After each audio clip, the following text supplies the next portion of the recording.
എനിക്ക് 2 പ്രതിനിധികളും ചോദിക്കാനുണ്ട്. അത്ര സമയം തരണം. ഇതുവരെ സ്ത്രീകൾക്ക് സമയം തന്നില്ല. അതുകൊണ്ട് ഞാൻ ചോദിച്ചിട്ട് സമയം കട്ട് ചെയ്യാം. ആദ്യം UDFിൻ്റെ പ്രതിനിധിയോടെയാണ് ചോദിക്കുന്നത്. താങ്കൾ ഇവിടെ നിങ്ങൾ പെട്രോളിൻ്റെ വിലയിലും ഒക്കെ ആയിട്ട് ഇങ്ങനെ പോയി ഇങ്ങനെ പോവുകയാണല്ലോ. നിൽക്ക് അത് ഇവിടുത്തെ മാവേലിക്കരയിലെ കാര്യം ആദ്യം പറ. അത് കഴിഞ്ഞിട്ടാണ് നിങ്ങൾ കേരളം മൊത്തം ഇവിടുത്തെ ചോദിക്കുന്നതിന് ഉത്തരം പറ. പിന്നെ ഇവിടെ നിങ്ങൾ പറഞ്ഞു ഇവിടുത്തെ MP എന്ന് പറയുന്ന ശ്രീ കൊടിക്കുന്നിൽ സുരേഷ് ഇവിടെ എല്ലാ പഞ്ചായത്തുകളും കയറി ഇറങ്ങി വലിയ വികസനം. ഞാൻ അദ്ദേഹം MP ആയിട്ടിരിക്കുമ്പോൾ തന്നെ ഞാൻ 15 വർഷം മെമ്പറാണിട്ട് ഇപ്പോഴും ഇരിക്കുന്ന ആളാണ്. എൻ്റെ പഞ്ചായത്ത് തിരുവൻമണ്ടൂരാണ്.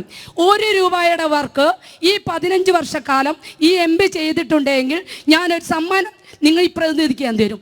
1 രൂപയുടെ വർക്ക് പോലും ഈ MP നിലയിൽ ചെയ്തിട്ടില്ല. പിന്നെ CPMൻ്റെ ഇതിൻ്റെ മറുപടി പറയണം. കാരണം അത് ഈ ഇത്രയും 6.5 കോടി 6.5 കോടി അംഗൻവാടി പണിഞ്ഞു എന്ന് പറഞ്ഞു. ഇവിടെ അംഗൻവാടി കെട്ടിടമൊക്കെ ഷെഡിനകത്തും എരുത്തിലുമാണ്.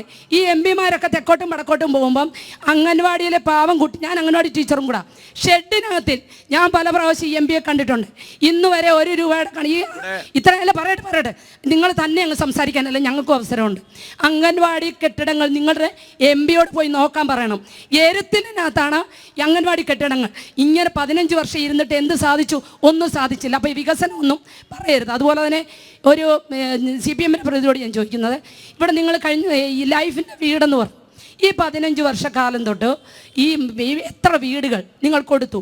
ഈ ലൈഫിന് 4 ലക്ഷം രൂപ കൊടുക്കുന്നു എന്ന് പറഞ്ഞു. ഒരു വീടിൻ്റെ ഒരു തൂണിനില്ല 4 ലക്ഷം. നിങ്ങളുടെ പിന്നെ MLA മാരൊക്കെ എന്തുവാ നിങ്ങളുടെ മുഖ്യമന്ത്രിയുടെ തൊഴുത്തിന് വരെയാണ് 25 ലക്ഷം ചിലവാക്കിയപ്പം ഒരു വീടിന് ഒരു വെയിറ്റിംഗ് ഷെഡിന് വരെ ഇവിടെ 40 ലക്ഷം എന്ന് എഴുതി വെക്കുമ്പോൾ നിങ്ങൾ 4 ലക്ഷം രൂപ എത്രയോ വർഷങ്ങൾക്ക് മുൻപ് ഒരു വീടിന് കൊടുക്കുമ്പോൾ ഇന്നും പൂർത്തിയാക്കാത്ത വീടുകൾ ഞങ്ങളുടെ മുൻപിലൂടെ പിന്നെ എന്താണ് നിങ്ങൾ ഈ 4 ലക്ഷം രൂപ കൊണ്ട് ഈ വീട് കൊടുത്തു എന്ന് പറയുന്നത്? അതുപോലെ തന്നെ കരം, നിങ്ങൾ കേന്ദ്ര സർക്കാരിന് കരം നികുതി മേടിച്ചു എന്ന് പറയുന്നു. ഇന്ന് ഒരു വീട് വെച്ചാൽ ആ വീടിന് 4000 രൂപ അടയ്ക്കേണ്ടടുത്ത് 40,000 രൂപ വന്നുകൊണ്ടിരിക്കുകയാണ്.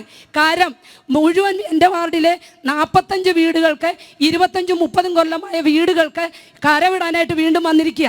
ഞങ്ങൾ 25 വർഷത്തെ പിന്നെ പഴക്കത്തിൻ്റെ സർട്ടിഫിക്കറ്റ് കൊടുത്തുകൊണ്ടിരിക്കും. നിങ്ങൾക്ക് നാണമില്ലേ? 25-30 വർഷമായ വീടുകൾക്ക് കരം പിരിക്കാൻ ഇതൊക്കെ എവിടെ കൊണ്ടുപോവാണ്? ഒന്നും കൊണ്ടുപോയില്ല.